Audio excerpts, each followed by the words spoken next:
Hola, esto es La Mágica Historia.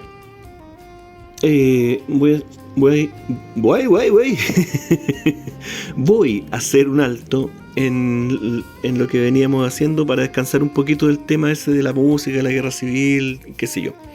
Y me vine acá a la playa de Penco, aunque el audio lo estoy grabando después porque había mucho viento, para ver ese tema de si habrá existido o no el Imperio Español, ¿ok?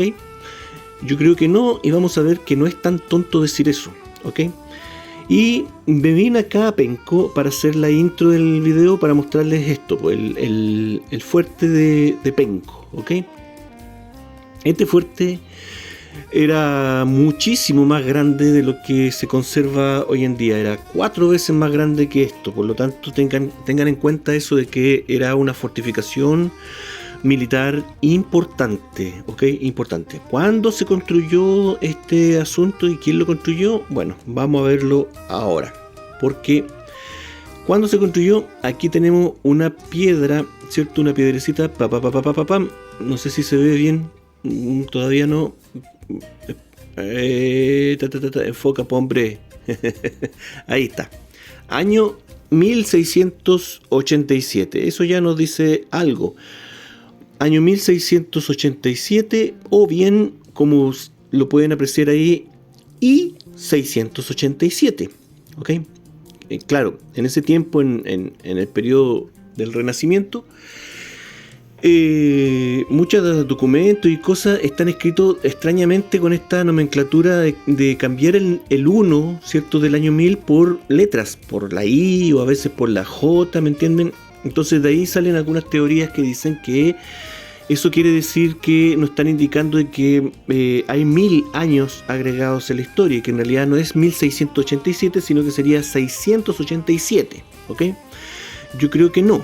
Yo creo que el asunto no va por ahí, y yo creo que simplemente esto corresponde a que habían personas, ¿ok?, que ocupaban este tipo de nomenclatura para darnos a entender de que para ellos más importante que el año 0 era el año 1000, que para ellos realmente el año 0 era el año 1000, es decir, había otra cosa más importante que el nacimiento de Cristo para fijar el año 0. Y por eso deja esta nomenclatura para a lo mejor darnos a entender esa cuestión. Gente entonces que estaba dentro de todo este marco de europeo católico, ¿cierto?, de esa fecha, de ese tiempo, pero que nos daban a entender que para ellos, como les digo, había algo en el año 1000 que era más importante todavía que el nacimiento de Cristo. ¿Y qué puede ser eso? Bueno, vaya a Wikipedia, empezado, y busque pues, año 1000. Pasaron muchas cosas, ¿cierto? Bueno, yo creo que esto corresponde a que en esa fecha, en el año 1000 o cercano al año 1000, ¿cierto?, se da como inicio, aunque esto comienza a ocurrir un poco antes, pero se fija más o menos el año 1000 como inicio del Sacro Imperio Romano Germánico, ¿ok? ¿Y qué tiene que ver el fuerte de Penco con el Sacro Imperio Romano Germánico? Bueno, veamos si es que tiene algo que ver. ¿Ok? Entonces, a lo mejor ese era el dato que nos querían dar a entender, de que más importante que el nacimiento incluso de Cristo sería el nacimiento del Sacro Imperio Romano Germánico. Es decir, gente que tenía, a lo mejor, aquí estoy elucubrando, gente que a lo mejor tenía su voluntad y su lealtad hacia el Sacro Imperio Romano Germánico. Pero, bueno, lo bonito de esta fortaleza, de la fortaleza de Penco, es que queda este relieve que se ve aquí, que nos indica quién construyó esta fortaleza, ¿ok? Vamos a ver si este relieve nos da alguna pista buena, nos deja en claro esta cuestión, o a lo mejor no, ¿ok? ¿Por qué? ¿Qué es lo que tenemos acá? ¿Qué es lo que hay aquí? Bueno, por ahí la otra vez vi un video de un historiador que acompañó a un chico que tiene un canal de viaje, ¿cierto? Y venían aquí mismo y el caballero decía, bueno, aquí podemos ver, ¿cierto?, el escudo de la corona española, ¿cierto? Y otras cosas que decía el caballero. Y no, pues está mal, pues ese no es el escudo de la corona española. Y después hablaba acerca de las palabras que están abajo, ¿cierto? Ese plus ultra, ¿ok? Y que el caballero decía que era algo así como hasta aquí nomás, este es el límite, aquí queda el límite, ¿ok? Y que eso sería como el lema de la Orden de Santiago, ¿ok? Entonces, todo mal, pero esos canales tienen miles de visitas y yo que les voy a explicar el asunto bien, pero que los voy a dejar con más dudas todavía, tengo 20 visitas, ¿ok? Gracias. sarcasmo, tómelo con humor. Bueno, déjate de tonterías, Esteban. ¿Qué es lo que realmente tenemos acá? Acá tenemos, ¿cierto?, un escudo que no es el escudo del Imperio Español, tampoco es el escudo del Reino de España, es el escudo de la dinastía Trastamara, ¿ok? Y curiosamente, esta dinastía había dejado de existir en el año 1555 y este fuerte fue construido en 1600, ¿cierto?, a fines de 1600. Entonces, ¿qué pasa aquí? Se equivocaron los que construyeron el fuerte, no les había llegado la noticia, ¿cierto? No había llegado Guruguru con la carta diciendo de que ya la dinastía Trastamara no existía, ¿cierto? Hace más de 100 años. ¿Qué pasó? ¿Qué pasó aquí? Bueno, este también es el escudo de Castilla, ¿ok? A lo mejor por ahí tenemos una pista y una solución a este problema. Bueno, no le hagan caso al dedo porque eso era el audio original que no se escucha por el viento, así que no le hagan caso al dedito. Abajo del escudo, ¿cierto?, de esta dinastía o el escudo de Castilla tenemos esta concha, esta enorme concha, ¿cierto?, que no voy a hacer ninguna broma con respecto a la concha, aunque podría ser, pero no. Bueno, y que llama la atención de que sea tan grande, ¿ok? Casi del porte del escudo, algo que en su tiempo a lo mejor se podría tomar que incluso como algo ofensivo o irrespetuoso, ¿me entienden? Bueno, a los lados de la concha tenemos estas cabezas de bovino y estos choclos, mazorcas de maíz, ¿cierto?, que dan a entender la unión de los dos continentes, ¿ok? Bueno, la conchita esta efectivamente es el símbolo de la Orden de Santiago. En realidad, el símbolo de la Orden de Santiago es la cruz de Santiago, ¿ok? La conchita es realmente el símbolo de los peregrinos de Santiago, ¿me entienden? De Santiago, ¿ok? Y abajo, como dice Plus Ultra, ese sería el lema de la Orden de Santiago. No, tampoco. No es el lema, como decía el otro caballero. Nuevamente, no le hagan caso al dedo. Y tampoco es el lema tampoco es de los peregrinos de Santiago. Los peregrinos de Santiago se saludan con ultrella. Esa es la palabra, ultrella, ¿ok? Que vendría a ser algo así como más allá, ¿ok? Y esto, bueno, todas estas cosas tienen capas de lo que quiere decir, por cierto. Está la idea de que los peregrinos, ¿cierto?, al saludarse de esa manera se dan ánimo para continuar el camino, ¿cierto?, y llegar más allá, amigo, al peregrino, ¿cierto? Vaya más allá, vamos, dale, con confianza, con ánimo, ¿me entienden? Pero también hay otros significados más esotéricos que tendrían que ver con el ir más allá en el conocimiento y en la espiritualidad. Y a lo mejor incluso este asunto de terminar la ruta de Santiago a Compostela, pero no terminarla, ¿cierto?, en Compostela, sino que seguir más allá hasta la costa, donde realmente termina la verdadera ruta, ¿ok? Más allá, siempre hay más allá, siempre hay algo más allá, un conocimiento, una idea, ¿cierto? Una sabiduría que va más allá. Bueno, eso es lo que vamos a tratar de hacer ahora también, de ir más allá en esta cuestión.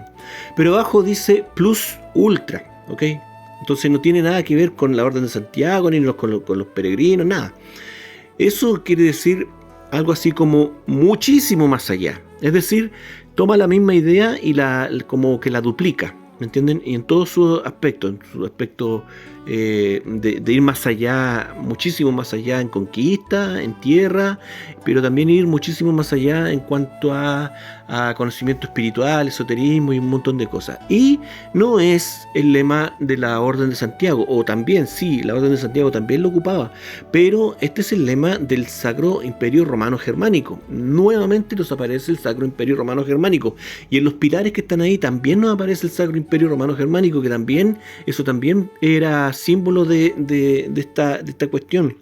¿Por qué tiene que estar presente acá si estos son tierras españolas, del Imperio Español? ¿Me entienden? ¿Y por qué la Orden de Santiago tiene que estar tan presente en toda esta cuestión? No sé, está raro, ¿cierto? Claro que está raro, claro que está raro. Bueno,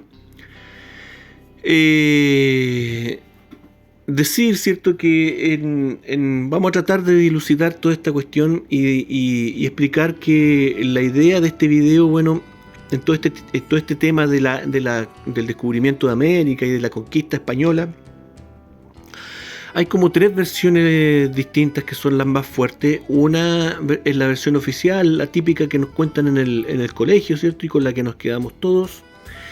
Pero aparte de eso también hay una leyenda negra, ¿cierto?, que está llena de historias turbias y de masacres y de cosas horribles, ¿cierto?, que habría llevado a cabo el Imperio Español acá en América, ¿me entienden? Pero también está la leyenda rosa, que está llena de cosas positivas y que el Imperio Español habría traído todo este tema de la civilización acá a América, que habrían sido todo solamente adelantos y cosas buenas para todos, ¿me entienden? Bueno, la idea es que este video no esté acorde con ninguna de esas cosas, ¿me entienden? Y si me lo preguntan a mí, con respecto a la leyenda negra, yo creo que la leyenda negra de la conquista española es muy mentirosa, hay que decirlo, con todas sus letras. Y hay gente que está admitiendo que ha mentido mucho en esa cuestión. Tiene muchas mentiras la leyenda negra, así que eso hay que tomarlo con muchas pinzas. ¿Me entienden? Hay mucha mentira. Pero también el tema de la leyenda rosa tampoco me termina de convencer, ¿me entienden? Porque si la leyenda negra tiene muchas mentiras, yo creo que la leyenda rosa tiene muchos vacíos, ¿me entienden?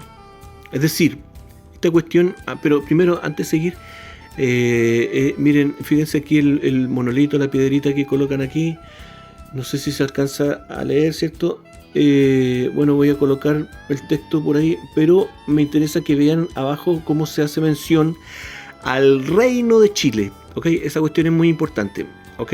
Y yo sé que es muy cuestionado ese asunto y discutible, pero hay que tomar en cuenta que para muchas cuestiones el Reino de Chile es reconocido como tal, ¿me entienden? Ya, eso nomás.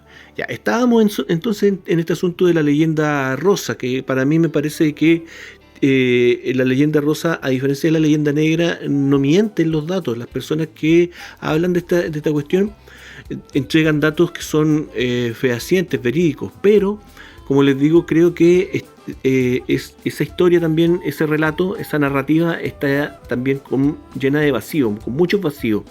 Esto yo lo veo como que te lleven, por ejemplo, a una ciudad, que te inviten a una ciudad, ¿cierto?, grande, bonita, ¿cierto?, y las personas que te invitaron te paseen por el centro de la ciudad, por las partes bonitas, ¿me entiendes?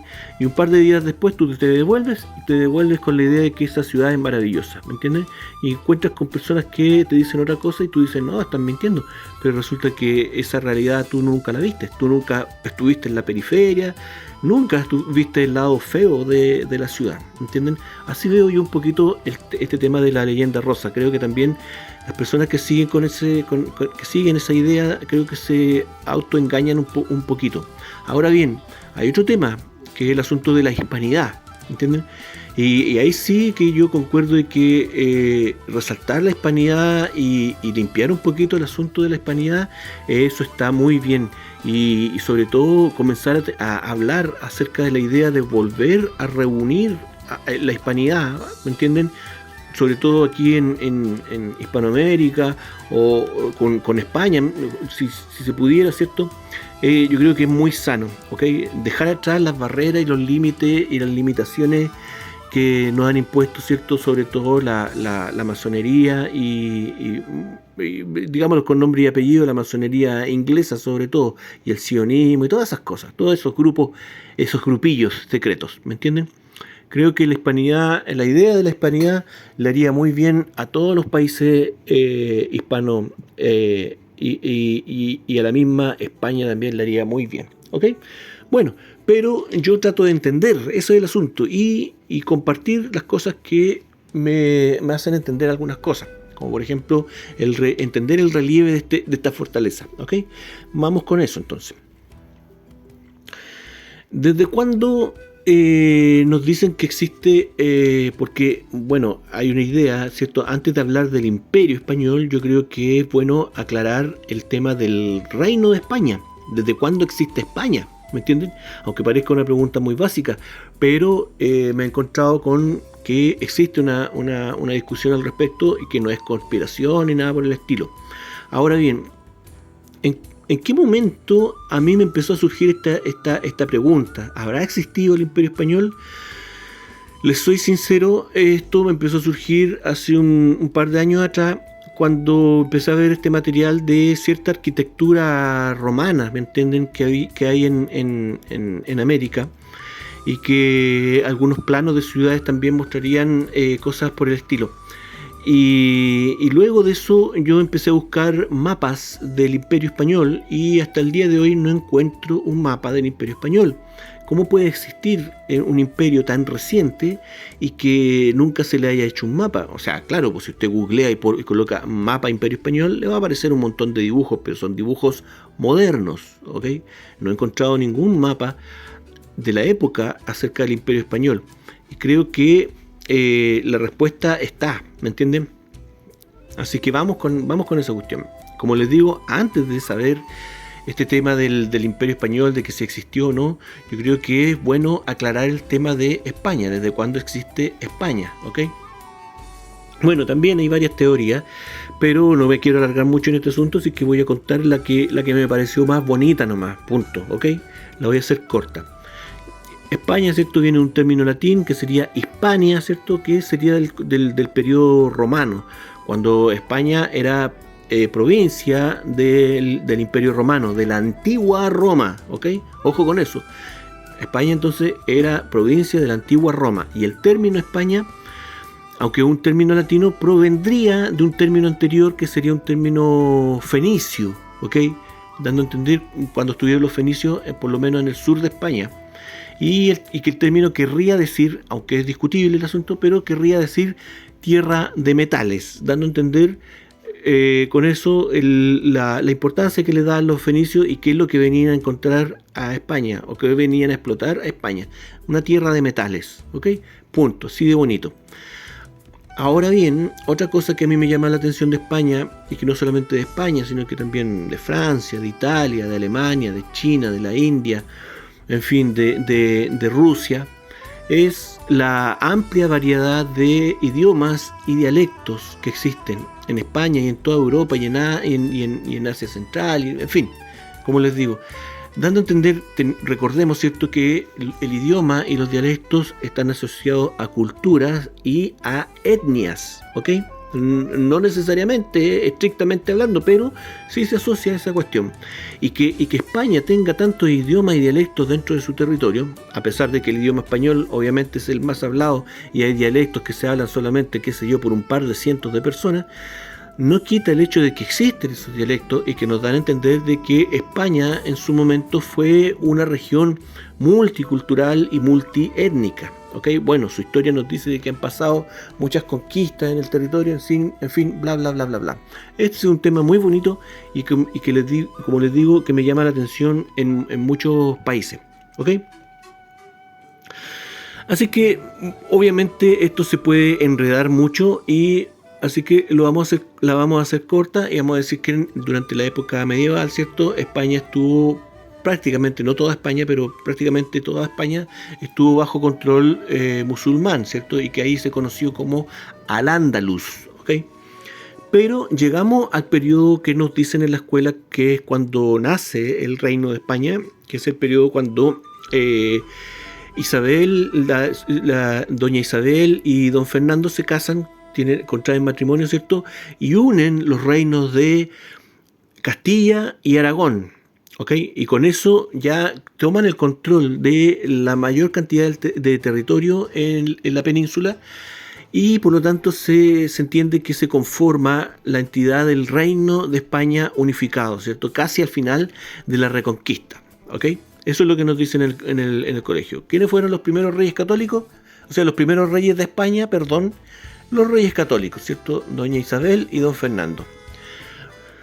Pero hay personas que dicen, no, eso no está bien, porque en realidad el territorio no estaba todavía unificado, faltaba liberar Granada en el sur, que todavía está en manos musulmanas, y faltaba también integrar el territorio de Navarra, el territorio de mis antepasados, ¿cierto? Pero yo creo que eso da un poco lo mismo, porque después los reyes católicos efectivamente liberan Granada, ¿cierto? Y Navarra sigue siendo independiente, pero finalmente también es integrado posteriormente a esta, no sé cómo decirlo, a esta mancomunidad, ¿cierto? Española, ¿ok? Así que yo creo que eso es un tecnicismo, ¿no? ¿Okay? Pero hay otra cuestión que sí es más práctica y más al hueso, ¿okay? Y es que los reyes españoles comienzan, los reyes, ¿cierto?, a ser llamados reyes de España, ¿okay? Y ellos mismos también comienzan a referirse a ellos mismos como reyes de España, ¿okay? Pero esto era una nomenclatura, ¿cierto?, un título, ¿cierto?, solamente de boca, ¿okay? De boca, por el cariño del pueblo y también por el deseo de ellos mismos de ser reyes de España, ¿me entienden? Pero no había una oficialidad con respecto a esto. Usted me dirá, bueno, pero si cuánta gente conquistaba un territorio y se proclamaban reyes y punto, y ahí se acabó la cuestión. Sí, eso sucedió varias veces en la historia, pero eso no se hace, hablando de monarquía y monarquías reales, de verdad, digamos, monarquía sagrada. Esa cuestión de poner del rey que se pone la corona nomás solito, eso no es válido, no corre, no se hace, ¿me entienden? Y los reyes de España, a pesar de que aceptaban que se les llamara reyes de España, y que ellos mismos también se consideraban como los reyes españoles, eran personas del antiguo orden, pues entonces querían respetar este asunto, no querían ponerse la corona española así, solamente así por las de ellos, ¿me entienden? Así que, ¿qué es lo que hicieron? Trataron de oficializar esta cuestión, y aunque no me lo crean, había un tribunal que veía estas cuestiones monárquicas, ¿ok? Así que fueron, doña Isabel y don Fernando acudieron a este tribunal, ¿cierto? Y, ¿qué pasó? Les fue mal. Le fue mal. No los dejaron. Les dijeron, no. A ver, fueron los tipos estos, hicieron su trabajo, ¿cierto? Hicieron su trabajo de investigación y todo el asunto, y les dijeron, ¿saben qué? No los podemos oficializar como reyes de España. ¿Y por qué? Preguntaron los reyes. Porque no existe un reino de España. Sí, yo me quedé tal cual con esta cuestión, porque si a ustedes les parece raro, a mí me parece doblemente raro. Y lamentablemente la historia oficial no nos entrega muchos argumentos de esta cuestión. Entonces, los argumentos se los voy a entregar yo, pero es lo que yo creo que sucedió acá, ¿me entienden? Creo que aquí hay que pensar y ver este asunto con el pensamiento del hombre del antiguo orden mundial, ¿me entienden? Ya hemos visto en otros videos de que un reino para nosotros es como un sinónimo de un país, ¿me entienden? Pero que en el antiguo orden estaba muy lejos, un reino estaba muy lejos de la idea de ser un país, ¿me entienden? Un reino, un imperio podía existir incluso sin territorio físico, ¿me entienden? También es verdad que un reino representaba un área geográfica en específico, ¿me entienden? Pero no necesariamente una soberanía, ¿me entienden? Era difuso, complejo el tema de qué era realmente un reino, ¿cierto? Y llegamos a la conclusión, y lo hemos dicho en otros videos, ¿cierto?, de que un reino en realidad era un orden sagrado y espiritual, ¿me entienden? Y que de ahí hay que empezar a tomar la idea, ¿me entienden? Y que este orden se puede configurar como un área geográfica, ¿cierto? Algo como un país, y puede estar representado por personas y hacer una monarquía, y que ese reino tenga un rey, ¿me entienden? Pero no necesariamente, una cosa no quita la otra, ¿me entienden? Entonces, en ese sentido, viéndolo, digamos, desde el pensamiento del mundo antiguo, no existía un reino de España, ¿ok? Existía un territorio español, un territorio de Hispania, que era parte, ¿cierto?, de una entidad tanto espiritual como legal mayor, ¿me entienden? Entonces, este tribunal le dijo a los reyes españoles, lo siento, pero el asunto es así, España no es un reino, es parte de otra cosa, pero no un reino, y no podemos formar reino aquí por capricho, ¿me entienden? Sí sé, suena raro, pero es así. Entonces, ustedes me dirán, oye Esteban, pero si tú vas a Wikipedia y buscáis los reyes españoles, te van a salir la historia ¿cierto? Y la línea de todos los reyes españoles, y aparecen ahí como reyes españoles, los documentos, hay documentos, ¿cierto? Y aparecen ahí, este documento, ¿cierto? Es legal porque están los reyes españoles. Bueno, los reyes también tienen que haberse hecho esa pregunta. Y este tribunal le respondió de que efectivamente ellos podían ser tratados como reyes de España, ¿me entienden? Porque estaban gobernando en el territorio español, ¿me entienden? Y no estaba mal de que la gente los tratara como reyes de España, o que ellos mismos también se nombraran como reyes de España, incluso en documentos, ¿me entienden? Porque ellos eran reyes de hecho, ¿cierto? Por abarcar, digamos, su reino, la mayor cantidad de territorio español, pero no de derecho. Entonces, en todos estos documentos y todas estas cosas, lo que le da la autoridad al documento, la legalidad al documento, no es el título de reyes de España o de rey de España. ¿Ah? En este periodo de tiempo es el título de reyes católicos. Esto va a cambiar después en el tiempo, pero vamos a ver un poquito esa cuestión, un poquito. Entonces, reyes católicos, esa era la entidad legal, ¿me entienden?, que le daba validez a todas las cosas que hicieron estas personas, reyes católicos. Y eso no deja de tener, de plantear dudas. Lamentablemente la historia es muy escueta con respecto, y no nos da explicaciones con respecto a esta cuestión. ¿Por qué la entidad, el título de reyes católicos, le daba la legalidad a estos reyes, ¿cierto?, de poder firmar cosas en representación de todo el territorio de España? ¿Me entienden? Y creo que el asunto va porque existía una entidad católica mayor, que era la gobernanza de Europa en ese tiempo. ¿Qué entidad? Bueno, a lo mejor tiene que ver con este tema de las fechas, ¿cierto?, de colocar I 1500 o J 437 en las fechas, ¿me entienden? Claro, esta entidad que nació en el año 1000, ¿cierto? El Sacro Imperio Romano Germánico, ¿ok? Y a lo mejor, ¿cierto?, existieron en este tema de la conquista y de la exploración de América y todo eso, entidades que eran subordinadas de esta otra entidad mayor, ¿me entienden? Pero que era una entidad católica, ¿ok? Y que a lo mejor dentro del catolicismo, bueno, había católicos y católicos, ¿me entienden? Ya lo vemos con esta cosa de a lo mejor de estarle dando más importancia a los títulos imperiales que al tema de Jesús, ¿me entienden? Vamos a verlo, espérense un poquito. Entonces, este tema entonces de los reyes católicos, para terminar eso, a lo mejor hacía alusión a que ellos tenían derecho a formar parte de esta mancomunidad católica europea, ¿cierto? Porque justamente eran reconocidos como reyes católicos, ¿me entienden? Ya España había dejado de ser un territorio musulmán y ahora legítimamente era un territorio católico dentro de esta entidad mayor espiritual católica, ¿ok? Pero no llegaba a ser una entidad monárquica independiente, aparte, ¿me entienden? Bueno, Posteriormente, esta dinastía, ¿cierto? La dinastía Trastamara, ¿cierto? La de los reyes católicos. Bueno, otra prueba de esta cuestión es que cuando fallece, ¿cierto?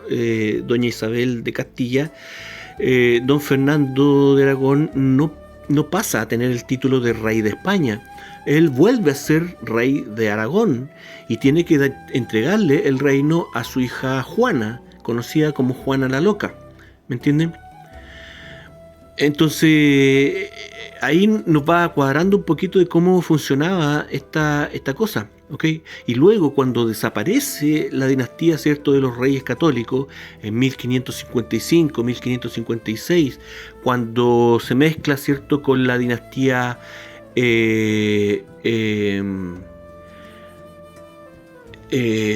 Austria, está Habsburgo, ¿cierto?, Austria, con la dinastía Austria. Ahí aparecen también aquí unos dichos históricos también que me llaman la atención, que dicen que en ese momento, ¿cierto?, España se desligó del Imperio Romano. ¿Me entienden? Dando a entender de esta cuestión de que antes de eso España seguía siendo una filial, por decirlo así, realmente del Imperio Romano, del Sacro Imperio Romano Germánico en este caso, ¿ok? Y que luego, al llegar los Austria al trono de España, se habrían desligado de ese asunto. Bueno, hay gente que dice que no, ¿me entienden? Porque ahí hay historiadores que dicen, desde aquí se puede tomar, ¿cierto?, como legal el término, ¿cierto?, de la corona española, del reino de España. Y hay gente que dice que no, ¿me entienden? Hay gente que dice que España seguía formando parte de una mancomunidad de reinos e imperios católicos, ¿me entienden? Y una prueba de esto es que, si bien es cierto, los reyes, como les digo, la sucesión de reyes son nombrados como reyes de España, ¿me entienden? Pero nuevamente en los documentos se tienen que nombrar todos los reinos, uno por uno. ¿Me entiendes? Entonces, Perico Los Palotes, rey de Asturias, rey de León, rey de Navarra, rey de esto otro, uno por uno todos los reinos. Y no aparece el reino rey de España, o puede aparecer al principio, ¿cierto? Pero como un título así sin validez, ¿ok? Y tienen que mencionar todos los reinos uno por uno para dar a entender de que ese señor gobernaba realmente en todo el territorio español. ¿Me entienden? Complicado el asunto. Ustedes me dirán, ya, pero eso solamente son tecnicismos, Esteban, no, eso, por favor, no seas ridículo, ¿me entienden? Acá estamos hablando de la conquista, del Imperio Español, hombre. Bueno, hay otras cosas, ¿ok? Entonces, en estas fechas, ¿cierto?, de los reyes católicos, sucedieron muchas cosas que los historiadores indican que se toman, ¿cierto?, como muestra del fin de la Edad Media y el comienzo del Renacimiento. No entregan una fecha en específico, pero sí dicen que la caída de Constantinopla, ¿cierto?, la unificación de España, la conquista, el descubrimiento de América, ¿me entienden? Todo eso habrían sido los sucesos que hicieron pasar al hombre desde la época medieval al renacentismo. ¿Me entienden? Entonces pasaron muchas cosas en esos años, y justamente muchas cosas que tienen que ver con esta cuestión, ¿ok? Como el descubrimiento de América, ¿ok? Ya llegamos al tema de Colón. Colón también tiene mucha leyenda negra, rosa, fucsia, de todos colores, ¿cierto? Y también tiene historias, ¿cierto?, de relatos conspirativos, ¿cierto?, que dicen que incluso no le hagan caso al dedo, no le hagan caso. Teorías conspirativas, ¿cierto?, que dicen que Colón no habría existido, bla, bla, bla. Bueno, vamos a irnos con más o menos con la historia oficial. Llega Colón a pedir ayuda, ¿cierto?, a los reyes católicos para iniciar su viaje a las Indias, ¿ok? Y los reyes católicos acceden, ¿ok? Entonces aquí la historia nos dice, ¿cierto?, nos plantea de que tanto Colón como los reyes católicos pensaban que el viaje era hacia las Indias, ¿ok? Y nos dicen incluso de que Colón habría fallecido, ¿cierto?, sin llegar a saber que él había estado en realidad en América, ¿me entienden? Pero yo creo que no. Tal vez en este primer viaje, espérenme un poquito.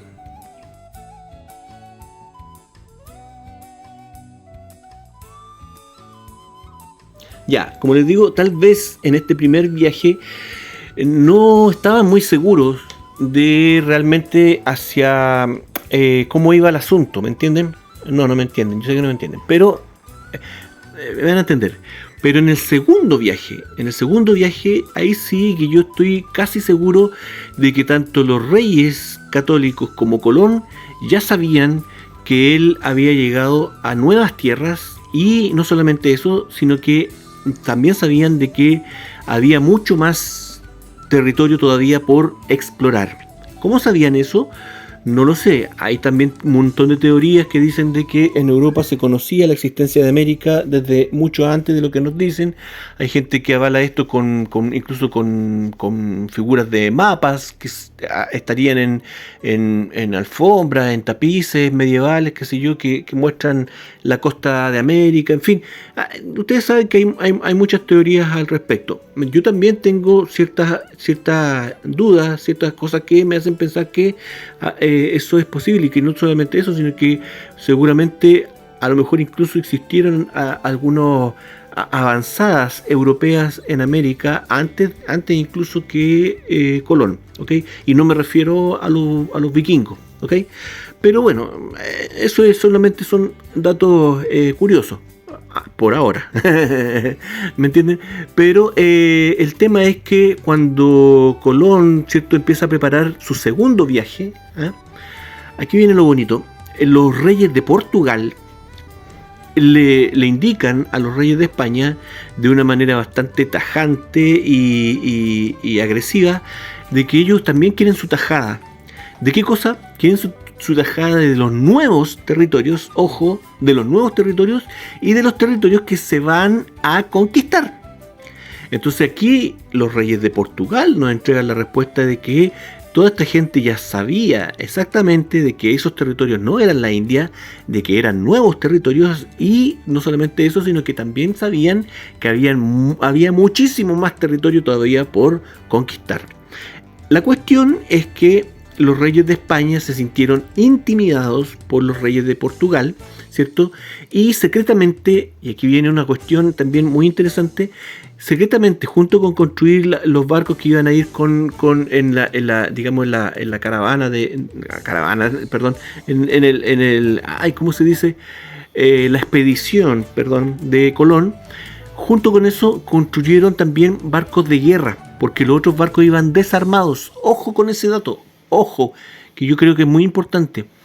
Y tuvieron que construir otros barcos para llevar barcos armados que protegieran esta expedición de un posible ataque portugués, ¿ok? Esos barcos se construyeron, acompañaron la segunda expedición de Colón, no hasta América, se devolvieron en cierto tramo, pero se cumplió, digamos, con ese asunto.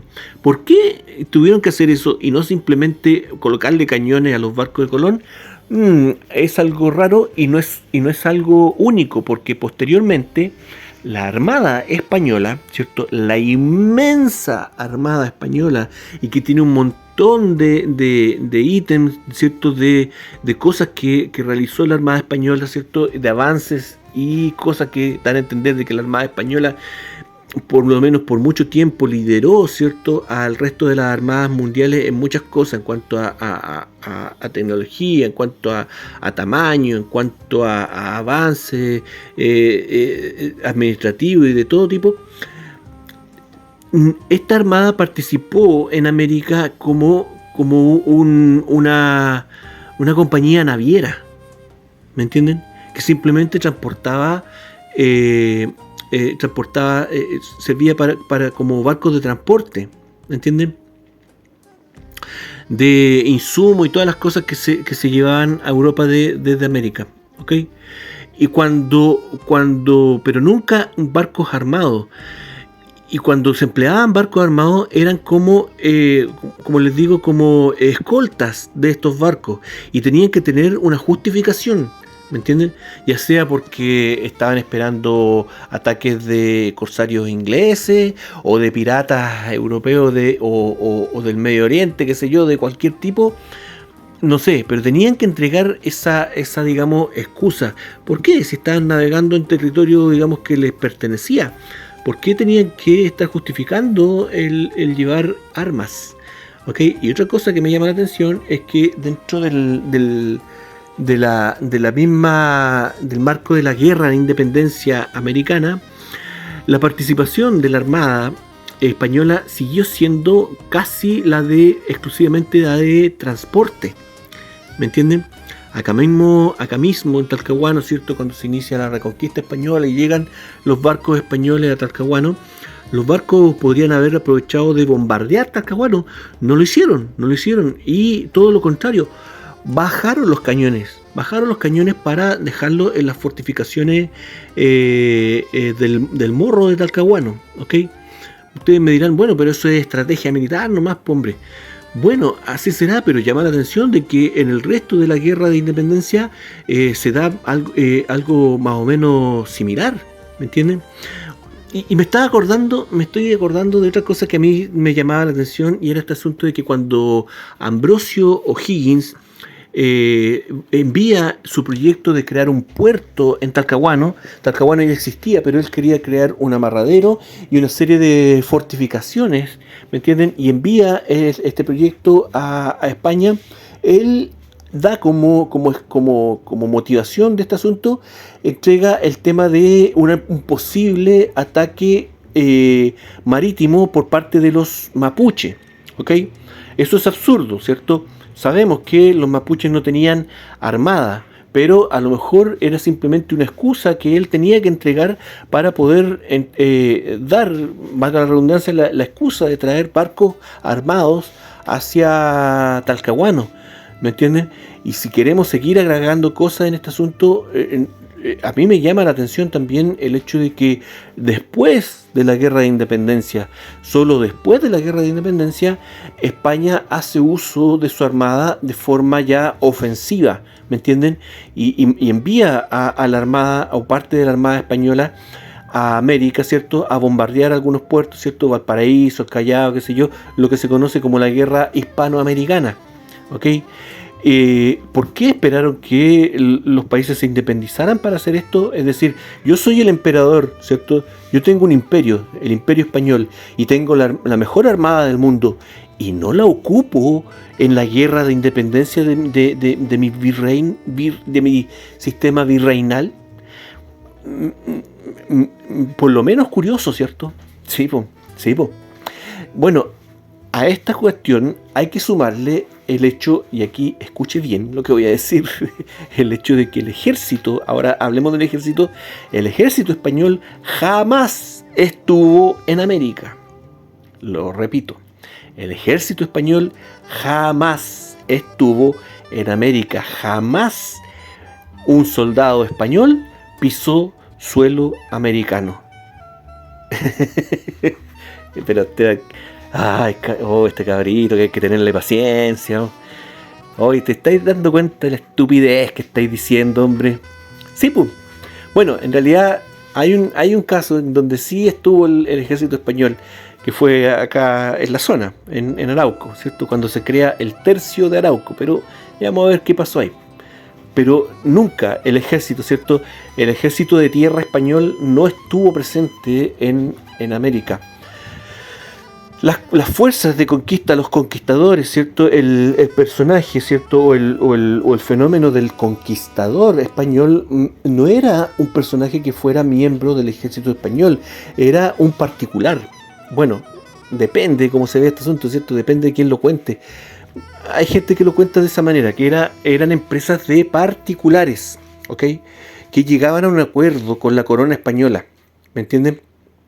Pero que oficialmente no era el ejército español en América. No llegaron los tercios españoles a América. Como les digo, el único tercio en América, en toda América, fue el tercio de Arauco, acá en Chile. Pero, insisto, comentémoslo después. Ok, entonces, usted me va a decir, bueno, pero ahí está la biografía de los conquistadores españoles, pues, hombre, y hay algunos que sí, pues. Si usted busca, ¿cierto? Hay algunos que van a aparecer en su biografía que fueron parte del ejército de tierra español. Fueron parte en su momento, pero no cuando llegaron a América. Cuando llegaron a América lo hicieron en calidad de conquistadores, ¿ok? Que era otra cosa. Y, es decir, ellos venían como veteranos del ejército español o simplemente como mercenarios, ¿ok? Entonces, usted también me va a decir, oye, pero Esteban, los conquistadores españoles tenían rangos militares, ¿ok? Por lo tanto, eran parte de un ejército. Sí, toda la razón, pero la pregunta es, ¿de qué ejército?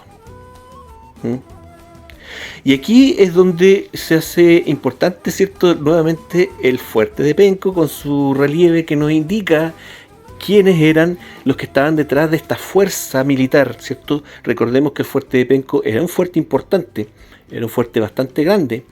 Entonces, eso nos indica, ¿cierto? ¿Quién estaba ahí? ¿Quién está en ese sello, ¿cierto? En esa marca que queda ahí como marca de empresa particular. Bueno, tenemos el escudo, ¿cierto? El escudo de Castilla, ¿ok? Ya no como el escudo de los Reyes Católicos, sino que ya como el escudo de Castilla. ¿Y por qué Castilla? Aquí no fueron los españoles. No, la mayoría de la gente que vino en el tiempo de la conquista, que vino a todo este tema de la conquista, eran españoles de Castilla. ¿Por qué? Bueno, eso tiene una razón. Y es la misma razón de por qué está presente la Orden de Santiago, que es el ejército que realmente vino acá. El ejército que vino a realizar la conquista de España fue el ejército de la Orden de Santiago. Porque recordemos que la Orden de Santiago era una orden religiosa, pero también era una orden militar. Es decir, era algo parecido a la Orden de los Caballeros Templarios. ¿Me entienden? Y de hecho, se creó un poco después que la Orden del Temple. ¿Me entienden? Un poco después de la creación del Sacro Imperio Romano Germánico. ¿Ok? Es decir, este imperio católico, pero desde cierto punto de vista a lo mejor no tan católico y que necesitaba a lo mejor ciertas órdenes secretas o discretas o semisecretas que realizaran ciertas tareas que a lo mejor no estaban tan en concordancia con el catolicismo, pero sí con las motivaciones imperiales. A lo mejor me estoy saliendo de madre, sí, se lo reconozco, pero esa es la idea, tratar de entender esta cuestión, ¿me entienden? Y yo les ofrezco mi interpretación de este asunto, ¿ok? Sea como sea, la Orden de Santiago, ¿cierto? Tenía, como les digo, su parte, su ala religiosa y su ala militar, por separado. No, aquí no eran monjes guerreros, no. La Orden de Santiago tenía, por un lado, tenía monjes católicos, pero y por otro lado tenía soldados, ¿ok? Que eran los que llevaron a cabo la conquista, ¿ok? Ese era el ejército que llegó acá a América. Y por otro lado, la orden religiosa era católica, pero no sé, hay cosas raras. La misma formación de cómo se formaba, ¿cierto? La orden de Santiago, ¿cierto? Y que toda la nomenclatura, ¿cierto? De los sacerdotes y todo el diagrama, ¿cierto? Del organigrama, digamos, por decirlo de alguna manera, de la orden, tenía una nomenclatura distinta a la de la Iglesia Católica, ¿ok? Dando a entender de que era una cosa distinta dentro de la Iglesia Católica, pero distinto. ¿Okay? Otra cosa es que para los miembros de la orden, para ser miembros de la orden, eso era algo muy estricto. Tenían que tener una vida muy, muy ejemplar, tanto los sacerdotes como los soldados, y tenían que demostrar ser de sangre pura, ¿okay? ¿A través de qué cuestión? A través de demostrar que eran hijos de hidalgos caballeros, al estilo, ¿cierto? El Quijote. Creo que si no me equivoco, puedo estar equivocado, creo que por 4 generaciones. O sea, esto era más estricto que las SS de los nazis, ¿me entienden? No era algo así como, así nomás, o sea, como, oye, ¿sabes qué? Yo quiero ser como cura y me voy a meter a la Orden de Santiago. No era así la cosita, ¿me entienden? Y ahora el tema es que Hidalgo, ¿cierto? El término Hidalgo nos dicen que vendría de un término así como de fidalgo, el fidalgo caballero, ¿me entienden? Y que querría decir algo así como hijo de algo, para dar a entender que había como una alcurnia en esas personas. Pero hay otras versiones y hay una versión que dice que en realidad el término vendría a ser algo como hijo de godo, ¿me entienden?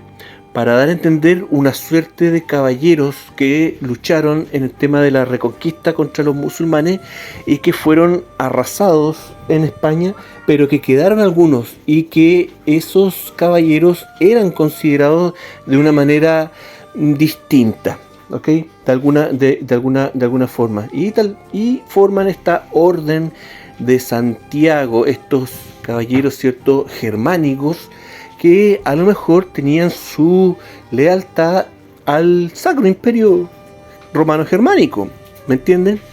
No lo sé. La otra cuestión que yo creo que es importante mencionar es que, si bien es cierto, la orden, ¿cierto?, es del 1100 y tanto, al momento, ¿cierto?, de aparecer la figura de los reyes católicos, de doña Isabel y don Fernando, ellos absorben la orden, ¿me entienden? Ya los altos mandos de la orden pasan a ser miembros de la monarquía, ¿ok?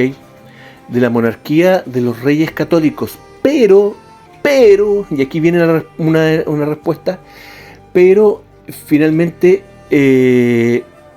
pasan a ser miembros de la monarquía castellana, ¿ok? Por eso en el fuerte de Penco aparece el escudo de Castilla, ¿me entienden? ¿Ok? Junto con los símbolos, ¿cierto?, de la Orden de Santiago, ¿ok? A pesar de que, como les digo, la conchita, realmente más que ser el símbolo de la Orden de Santiago, es como el símbolo de los peregrinos. Y el verdadero símbolo de la Orden de Santiago es la cruz de Santiago, ¿ok? Bueno, tecnicismos más, tecnicismos menos. Se me hizo como un poco cansador el video. Ya voy a terminarlo. Lo voy a parar para hacer la segunda parte. No, mejor lo termino al tiro. Lo que pasa es que hay otra cuestión aquí con los reyes católicos y todo su tema de tratar de establecer la monarquía, ¿me entienden? Una monarquía fuerte. Y es también este tema, ¿cierto?, como dijimos, del descubrimiento de América, ¿cierto?, y la conquista, y este tema de los portugueses, que en un comienzo son muy agresivos, ¿cierto?, pero posteriormente España logra llegar a ciertos acuerdos, ¿cierto?, con los portugueses, y acuerdos que son desfavorables para los portugueses, y aún así los portugueses aceptan estos acuerdos y agachan la cabeza, ¿cierto?, a pesar de ser desfavorables para ellos. ¿Qué pasó? ¿Qué pasó para que cambiara la actitud? Bueno, yo creo que esto tiene que ver con la caída del imperio bizantino, ¿cierto? Cae Constantinopla, más o menos también en este periodo, ¿cierto? Antes, obviamente, desaparece el emperador, pero que era su heredero, y aparece la figura de Constantino Paleólogo, ¿me entienden? Que era el heredero del imperio bizantino, que ya no existía. Y aquí tenemos la figura de un emperador que no tiene imperio, ¿me entienden? Volvemos al tema de que estas cosas tenían que ver con cosas espirituales, sagradas, y más que cosas como las entendemos nosotros hoy en día, de asociar a los reinos y los imperios como países, ¿no? ¿Me entienden? Bueno, la cosa es que Constantino Paleólogo vivía de la caridad del Vaticano. Otra cosa que me llama la atención, siendo él, ¿cierto?, heredero del Imperio Bizantino, ¿cierto?, debería haber acudido a la Iglesia Ortodoxa, pero no, es acogido por el Vaticano, y el Vaticano le entrega una vida, ¿cierto?, ¿cómo decirlo?, de pobreza, de llevar una vida de pobreza digna, de una digna pobreza, ¿me entienden? Bueno, eso a él no le basta y se le ocurre la idea de vender los derechos imperiales. Vender los derechos del Imperio Bizantino. ¿A quién? Bueno, acude a los que él considera los mejores candidatos, ¿cierto? A los franceses. ¿Ok? Los franceses se ven muy interesados y por bastante tiempo entran en negociaciones. Pero ustedes saben que una cosa es estar interesado en comprar algo y otra cosa es que uno esté de acuerdo con el precio, ¿entienden? Entonces ese asunto pasaban los años y no prosperaba. Y en ese intertanto, aparecen los reyes católicos y le dicen a este caballero: oye, Constantino, ¿por qué no nos vendís los derechos a nosotros? Y Constantino les dice: a ver, ¿cuánto tienen? Tenemos tanto. Bueno, ya no es mala idea. Vamos al procurador de bienes raíces y hacemos la transacción. Vale, dale. Y los reyes compran los derechos del Imperio Bizantino. ¿Ok? Creo que a lo mejor, bueno, eso en la historia parece como una compra prácticamente de algo simbólico, que no representaba absolutamente nada, que no entregaba ningún poder, nada, que era una inutilidad. ¿Me entienden? Pero a lo mejor estos derechos fueron los que le dieron cierta autoridad a España para, incluso sobre Portugal, para la conquista de América. No lo sé, ahí me estoy arrancando con los tarros de nuevo. Pero el asunto es que, ¿qué es lo que implicaba comprar esos derechos? ¿Le traería alguna cosa en específico? Bueno, yo creo que sí, pues yo creo que no era tan así nomás la cosa. Y a mí me llama la atención el tema de la tecnología. En ese tiempo, ¿cierto?, en el antiguo orden, todos los reinos e imperios desarrollaban tecnología, ¿cierto?, pero no la compartían. Y compartirla era un delito que se pagaba, ¿cierto?, con la vida. Hay varias historias con respecto a ese tipo de cuestiones, ¿ok? Entonces, a lo mejor, al comprar los derechos de un reino o de un imperio, también se compraban los derechos de tecnología de ese asunto y a lo mejor también el derecho a tener, ¿cierto?, en los favores o el trabajo de ciertas personas, de ciertos científicos o gente que tuviera acceso a conocimientos tecnológicos, ¿me entienden? No lo sé, me estoy arrancando con los tarros nuevamente, pero a lo mejor eso explicaría estas cosas extrañas de arquitectura romana en América, ¿me entienden? Este tema que hablábamos en otra ocasión, ¿cierto?, de estas estructuras que hay por todos lados, de ladrillo, ¿cierto?, que parece más ladrillo romano que otra cosa, y que es bastante extraño dentro de la forma que tenían los españoles de construir, que no es algo normal. Está también este tema de los acueductos, pero ese es un tema muchísimo más complicado, pero que también llama la atención.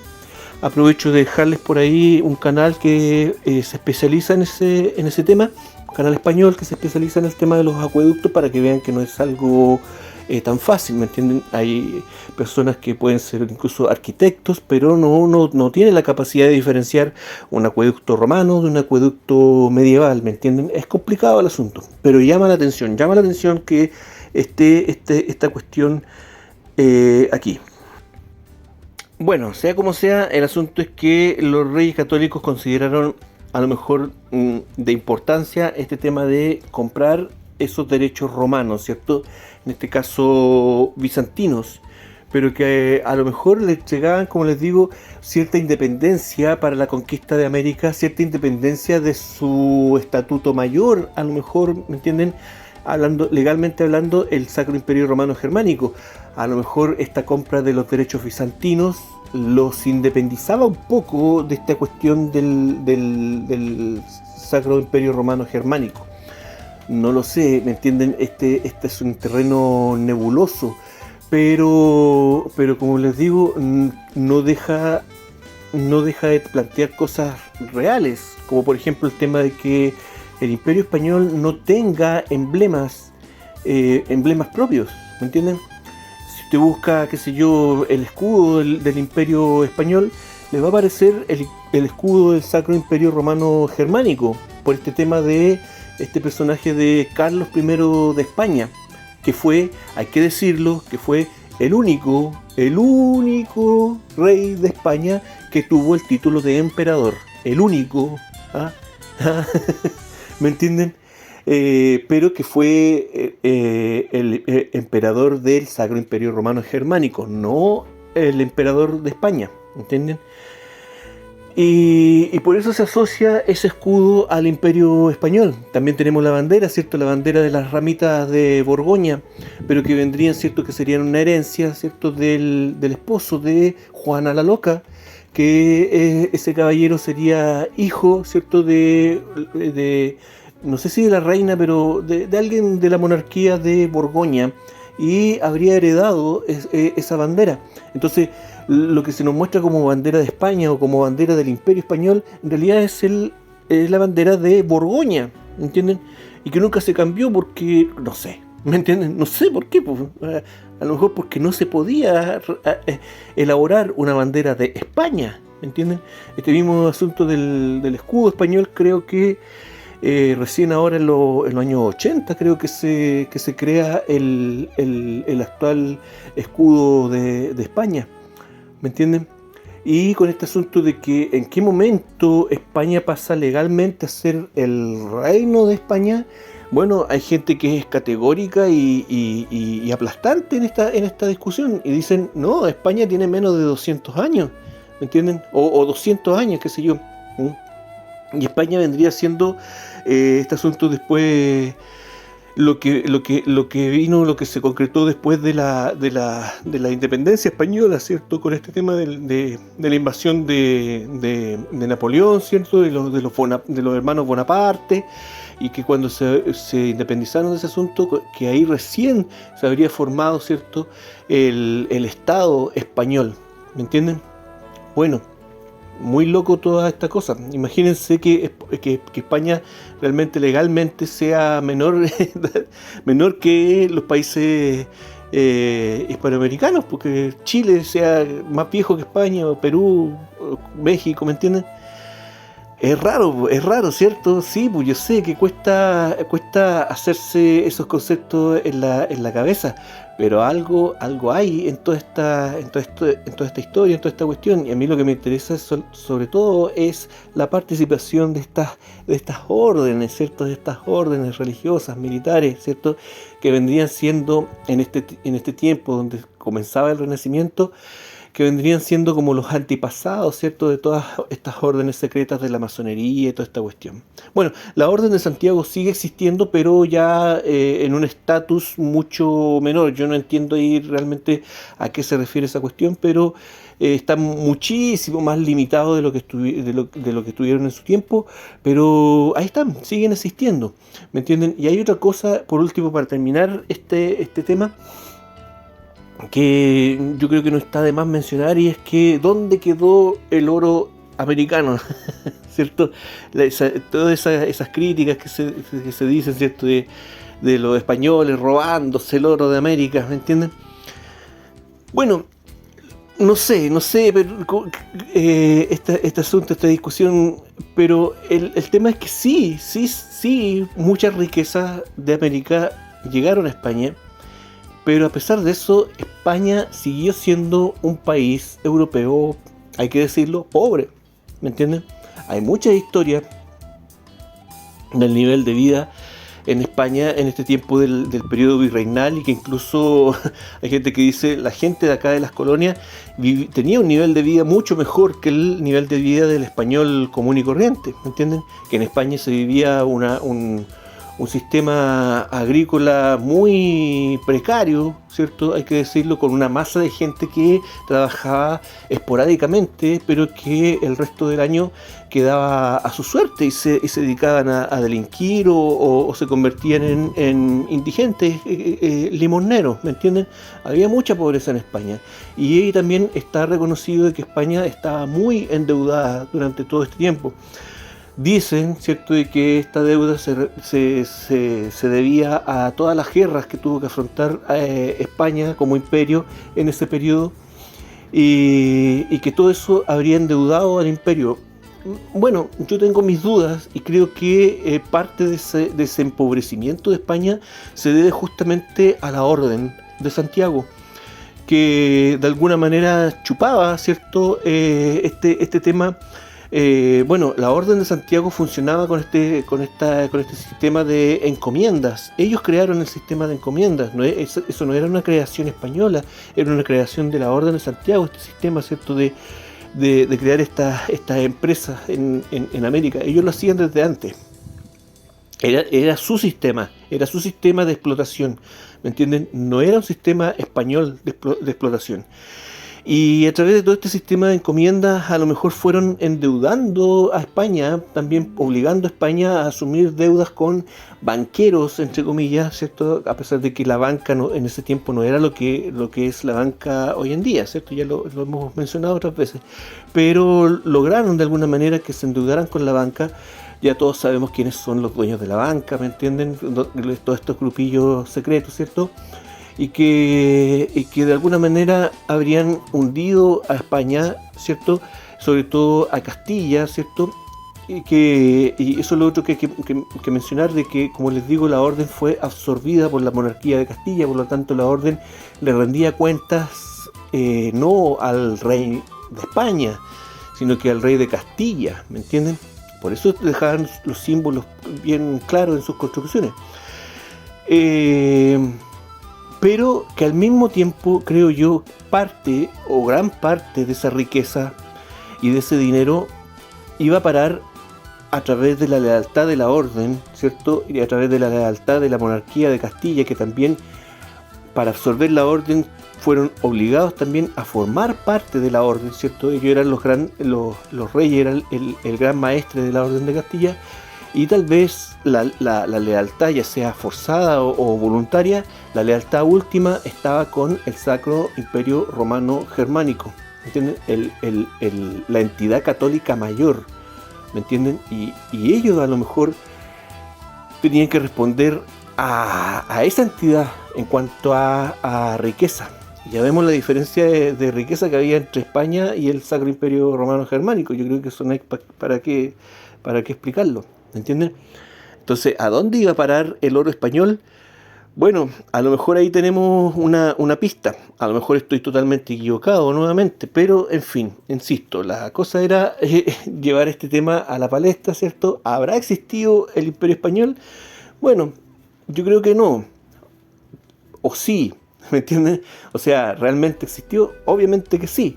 Pero tal vez, dicho como lo dijo este tribunal a los reyes, ¿cierto? A los reyes católicos, existió de hecho, pero no de derecho. ¿Me entienden? Entonces, decir que el Imperio Español nunca existió, yo creo que no es tan incorrecto. Decir que la corona de España nunca existió, no lo sé, ¿me entienden? Vean ustedes ahí con lo que conversamos ahora, vean ustedes ahí cómo se podría plantear esta cuestión. Pero como ven, en todos lados se cuece nada y siempre hay una historia detrás de la historia. Gracias. Esto fue la mágica historia desde el Reino de Chile. Para todos, que estén todos bien. Chao.